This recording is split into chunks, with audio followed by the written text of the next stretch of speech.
평안하셨습니까? 오늘도 주님께서 우리에게 허락하신 참 좋은 한 날입니다. 우리 말씀으로 시작하셨으니 오늘도 주님 안에서 귀한 열매 맺는 하나님의 축복된 날이 되기를 소망합니다. 오늘부터는 매주 목요일 느헤미야서를 한 번씩 묵상하겠습니다. 믿음과 공동체를 세우는 9가지 원칙이란 제목으로 우리 9번 동안 느헤미야서를 공부하실 텐데요. 실은 사랑 커뮤니티 교회는 수요일 저녁에 1시간씩 느헤미야서를 공부합니다.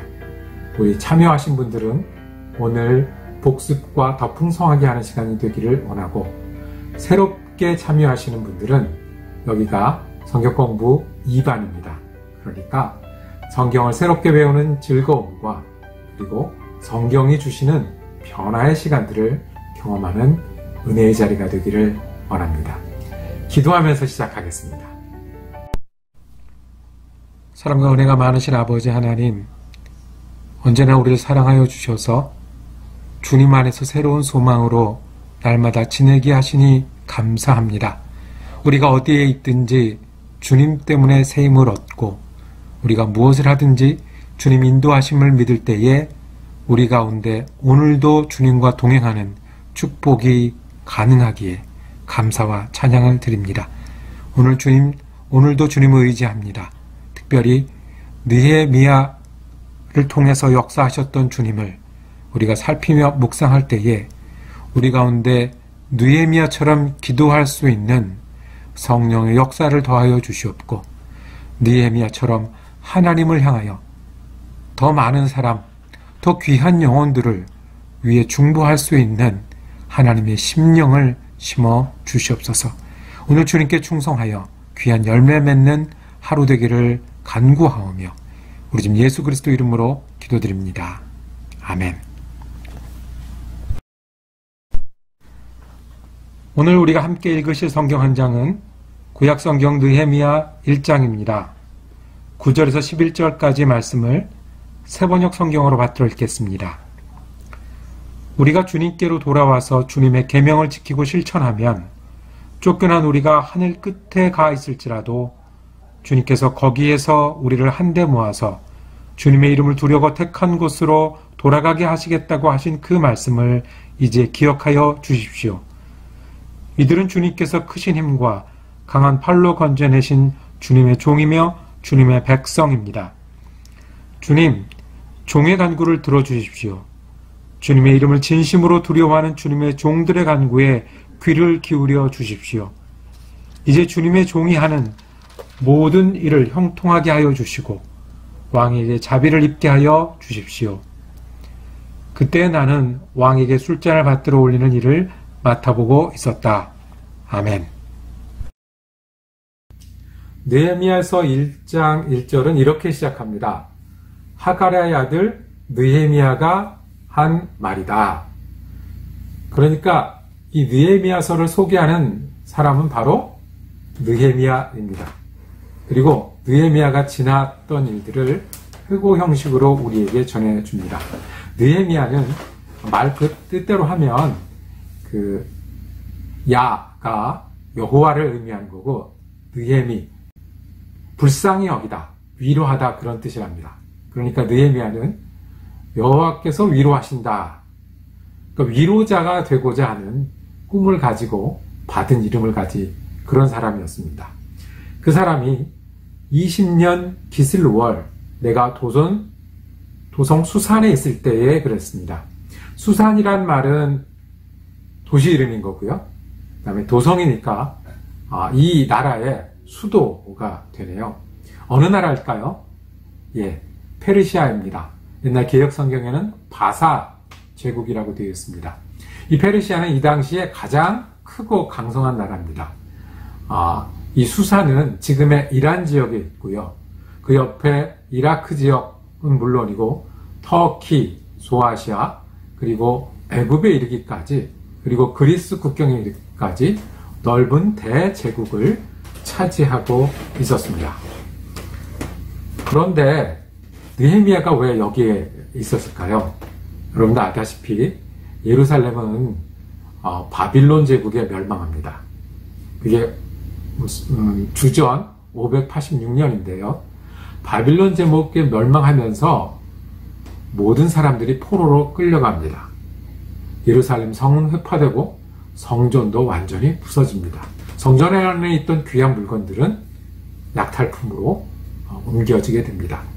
그래서 이스라엘 나라 자체가 없어지고 백성들은 바빌론 여러 곳으로 흩어지게 되죠. 그런데 나라에는 생명이 있습니다.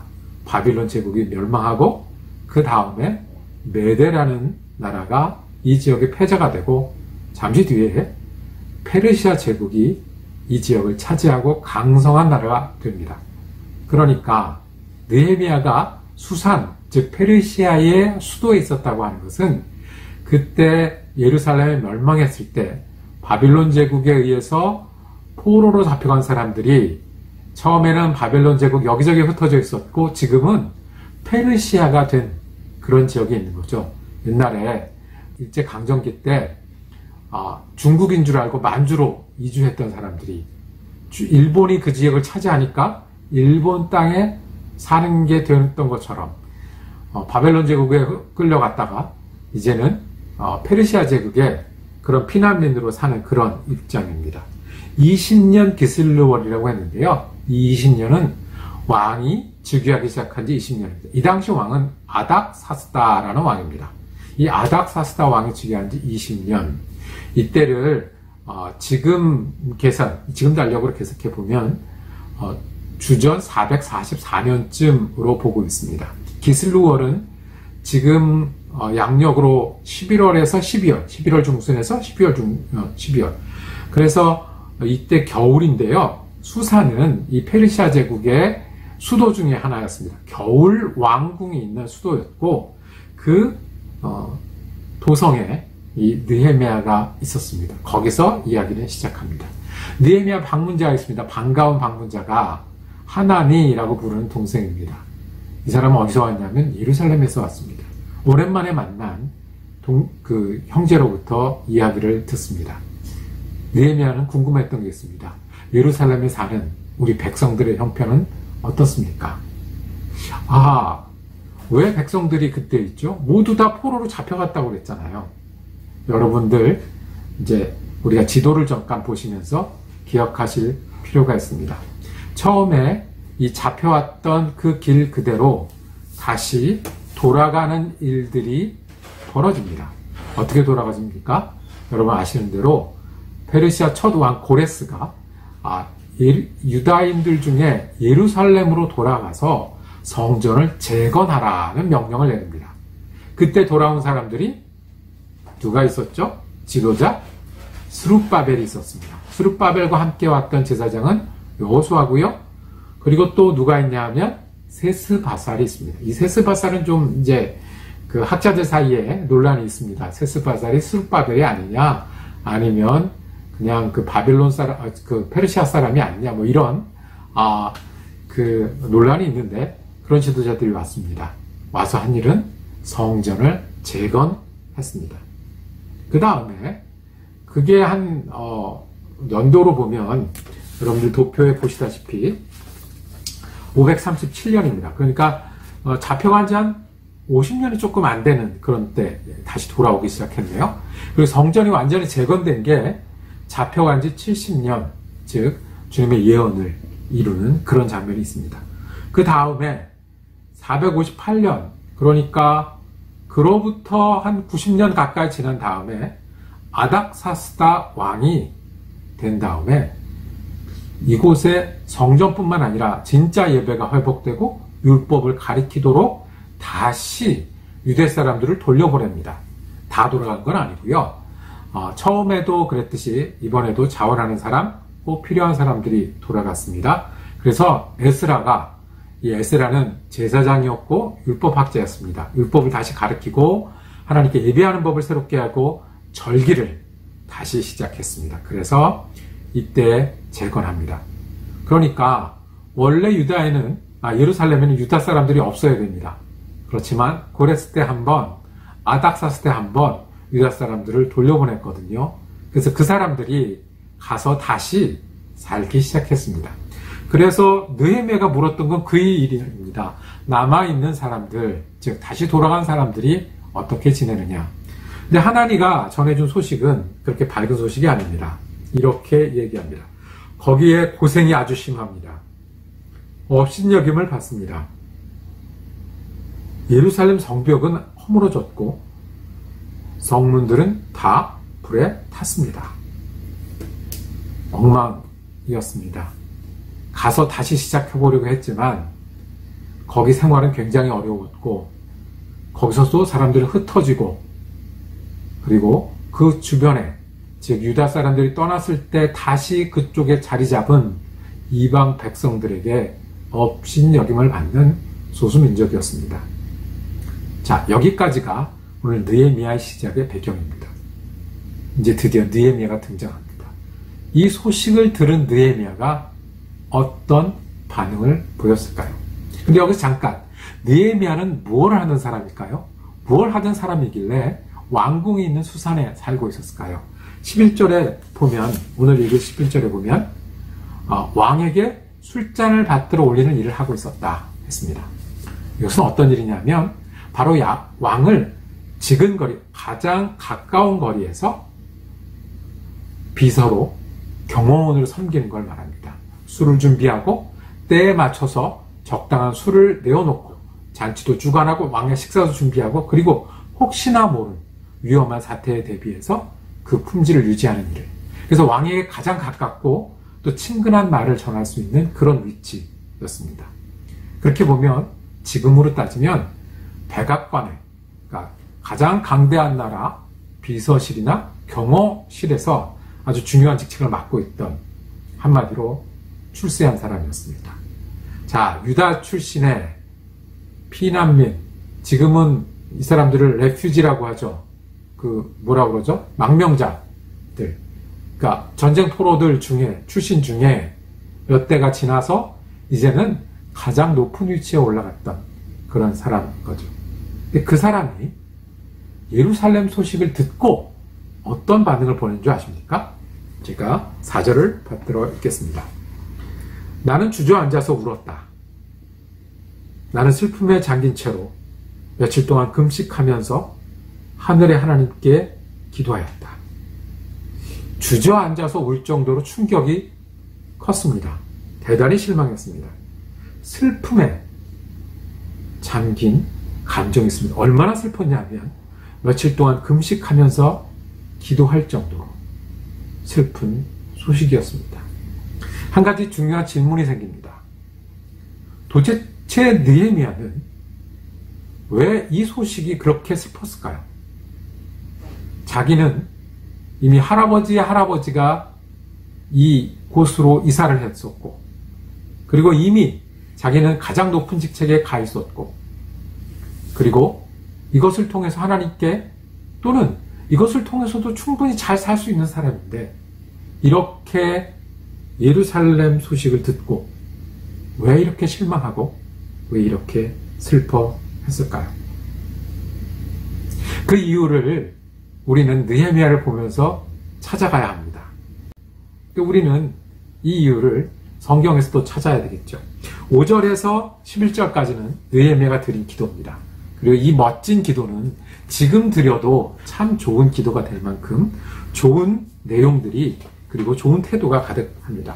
자, 먼저 느헤미야는 하나님을 어떻게 부르고 있습니까? 주 하늘의 하나님, 위대하고 두려운 하나님, 주님을 사랑하는 이들과 세운 언약, 주님의 계명을 지키는 이들과 세운 언약을 지키시며 은혜를 베푸시는 하나님 그랬습니다. 여러 신들이 함께 있었던 페르시아 제국. 그 제국이 한가운데서 하늘의 하나님이라고 부릅니다. 그러니까 내가 신들을 많이 보기도 하고 배우기도 했는데 그 중에 가장 높은 하나님. 그러면 이분은 유대인의 여호와를 모르는 건가? 그렇지 않습니다. 그 하나님이 어떤 하나님이냐면 유대인과 약속을 맺어서 유대인의 하나님이 되시고 또 유대인이 그 하나님의 백성이 되었던 그 하나님께 기도합니다. 라고 시작을 합니다. 그러니까 소식을 듣고요. 이 일이 내 능력을 또는 내 관심을 또는 어떻게 할 수 없는 그런 문제를 맞았을 때 이 사람 느헤미야는 하나님을 불렀습니다. 예루살렘의 소식을 여러 사람이 들었지만 그리고 예루살렘에 있는 사람도 많은 어려움을 겪었지만 느헤미야는 하나님을 향해 간구하기 시작했습니다. 그 다음으로 넘어가겠습니다. 그러면 무슨 기도를 했을까요? 주님의 종 이스라엘 자손을 위하여 드리는 기도에 귀를 기울이시고 살펴주십시오. 우리 이스라엘 자손이 주님을 거역하는 죄를 지은 것을 자복합니다. 저와 저의 집안까지도 죄를 지었습니다. 무슨 이야기입니까? 느헤미야는 그 민족의 문제, 유다의 문제, 역사의 문제를 끌어안고 기도했습니다. 원래 우리는 기도를 하면 어디서부터 하죠? 내 마음부터 기도를 합니다. 그 다음 그 기도가 조금 넓어지면 우리 가족을 위해서 기도합니다. 보통 기도 제목을 나눌 때 보면 우리 아이가 어때서요? 우리 아버님이 어때서요? 그리고 우리가 계획하는 게 어때서요? 그렇게 가게 되어 있습니다. 그리고 교회를 위해서나 나라를 위해서나 다른 사람을 위해서 기도하는 게 우리 보통의 기도 순서입니다.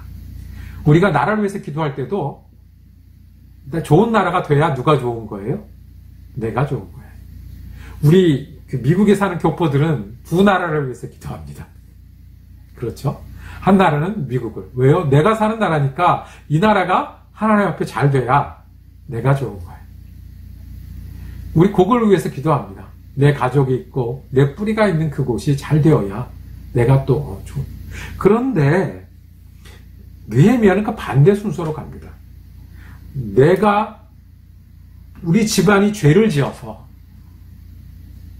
용서하여 주시고 우리 나라를, 우리 민족을 돌아보아 주십시오라고 얘기합니다. 느헤미야가 무슨 죄를 지었습니까? 느헤미야 집안이 도대체 무슨 죄를 지었습니까? 아니죠. 지금 민족의 죄를 누구의 죄로 끌어안는 거예요? 내 죄로 끌어안는 겁니다. 내 가족의 문제로 끌어안는 겁니다.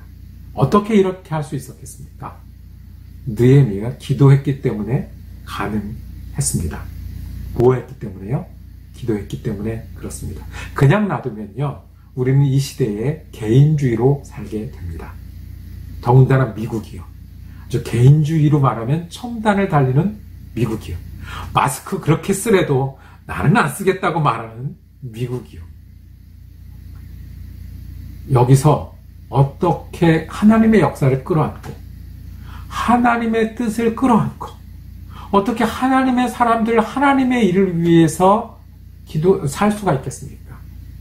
그것을 붙들고 기도할 때 가능합니다. 처음에는 내 출세와 내 노력으로 열심히 살았던 느헤미야가 기도하면서 완전히 달라지는 것을 봅니다. 특별히 우리 교포들은 우리의 기도가 무엇으로 찾아 있습니까? 아메리칸 드림.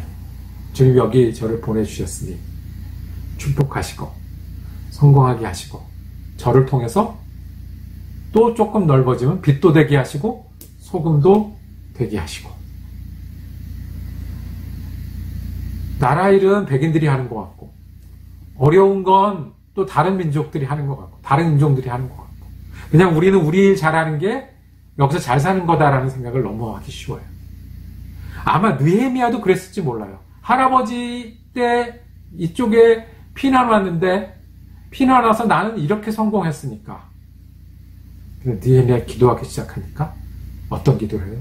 내 죄 때문에 우리 가족 죄 때문에 주님 민족이 이렇게 되었습니다. 계속 가볼까요?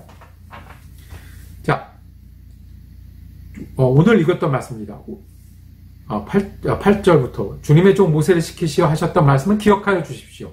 우리가 죄를 지으면 주님께서 우리를 여러 날에 흩어버리시겠지만 우리가 주님께로 돌아와서 주님의 계명을 지키고 실천하면 쫓겨난 우리가 하늘 끝에 가 있을지라도 주님께서 거기에서 우리를 한데 모아서 주님의 이름을 두려고 택한 곳으로 돌아가겠다고 하신 그 말씀을 이제 기억하여 주십시오.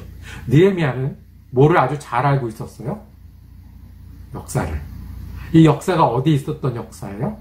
성경 말씀에 있었던 역사예요. 한 3군데쯤 있는데요. 가장 우리가 잘 아는 게 있어요. 우리가 잘못하면 하나님이 흩으실 것입니다. 그런데 흩어도 우리가 하나님께 회개하고 돌아오면 다시 이곳으로 돌아오게 해주세요. 누가 했던 기도입니까? 누가 했던 기도요? 맞추시면 제가 상은 못 드리고 맞추신 걸로 하겠습니다. 예, 솔로몬이 성전을 짓고 낙성식에 긴 기도를 하잖아요. 1000번째 드리고 긴 기도를 하잖아요. 그때 뭐 했냐면, 하나님, 우리가 역사 속에 이런 죄를 범할 수도 있는데 그때 우리가 잘못했다고 회개하면 돌이켜주세요. 뭐를 알고 있었던 거예요? 이거를 느헤미야는 알고 있었어요. 공부했죠. 배웠죠. 그런데 그게 내 것으로, 내 사명으로 되는 건 언제예요? 기도할 때예요. 그러니까 지금 느헤미야의 기도는 뭐냐면, 기도를 시작해서 내가 알고 있던 하나님, 내가 돌이켜볼 수 있는 우리 역사, 내가 기억하는 하나님의 말씀이 기도 가운데 전부 하나가 돼서 힘이 되는 거예요. 그냥 머리로 공부한 게 아니고, 그냥 경험으로 알고 있는 게 아니고, 나를 위해서 쓰는 게 아니고, 기도하니, 아, 하나님의 뜻이 이거였구나. 우리가 하나님 앞에 이것이 잘못됐구나. 라고 이야기를 하는 겁니다. 마지막으로, 이렇게 말씀을 마칩니다. 간구를 들어주십시오. 자, 느헤미야의 기도의 끝은 이렇게 끝납니다. 주님의 종이 하는 모든 일을 형통하게 하여 주시고, 어떻게? 왕에게 자비를 얻게 하여 주십시오. 무슨 말씀입니까? 기도 끝날 때 느헤미야는 계획이 섰어요. 무슨 계획이요? 우리가 이제 뒤에서 보면 알지만, 아, 이거는 어떻게 해야 되겠다? 내가 가야 되겠다. 하나님이 그 마음을 주셨어요. 내가 여기 있는 거 다 놓고, 그리고 가야 되겠다. 그리고 내가 이 일을 할 건데 하나님 인도하여 주시옵소서. 기도를 모르는 사람은 이 일은 그냥 역사입니다. 기도를 모르는 사람은 이 일은 운동입니다. 기도를 아는 사람은 누구와 함께 일하는 거예요? 하나님과 함께 일하는 거예요. 은혜가 넘치는 것이고 하나님이 사용하시는 거예요. 그래서 우리에게 전해주신 하나님의 말씀이에요. 말씀을 정리하겠습니다. 믿음을 다시 세우는 책, 그리고 공동체를 다시 세우는 책, 느헤미야는 기도하면서 시작했습니다. 그리스도인의 힘은 똑똑한 데 있지 않고, 높은 지위에 있지 않고, 그리고 열정에 있지 않습니다. 기도해서 우리가 알고 있는 하나님의 말씀이 내 말씀이 되고, 우리가 알고 있는 하나님의 뜻이 내 뜻이 되고, 그리고 하나님이 주신 계획을 가지고 일어나는 거예요. 미운 사람이 있습니까? 기도해 보십시오. 내가 해야 될 일들이 있습니까? 기도해 보십시오. 하나님의 말씀이 우리를 인도하실 것이고, 새로운 계획을 하나님께서 주실 것이고, 그래서 일어날 것입니다. 믿음을 세우는 제일 원칙, 공동체를 세우는 제일 원칙, 기도입니다. 기도하는 사람이 하나님과 함께 일하는 사람입니다. 우리 함께 기도할까요? 주님, 우리가 우연히 되면서 그 일로 살아가는 사람이 아니길 원합니다. 힘쓰고 애써서 사는 사람 아니길 원합니다. 주님, 우리가 이를 만나면 하나님을 부르는 사람 되기를 원합니다. 하나님의 말씀이 내 말씀이 되는 사람 되기를 원합니다. 하나님의 역사가 내 역사가 되기를 원하고, 그래서 하나님이 주신 계획이 우리 계획이 되기를 원합니다. 수산궁에서 그 역사를 마주하며 하나님께 기도했던 느헤미야가 새로운 주님의 일을 들고 일어났듯이 우리 자리에서 기도함으로 하나님과 함께 일하는 우리가 되게 하여 주시옵소서. 우리는 예수 그리스도 이름으로 기도드립니다. 아멘. 오늘은 느헤미야 1장을 공부하느라고 다른 날보다 길었습니다. 이제 매주 목요일은 느헤미야를 한 장씩 공부하는 시간으로 삼겠습니다. 오늘도 은혜로운 시간 지내시고, 내일은 마태복음 4장으로 말씀 묵상을 이어가도록 하겠습니다.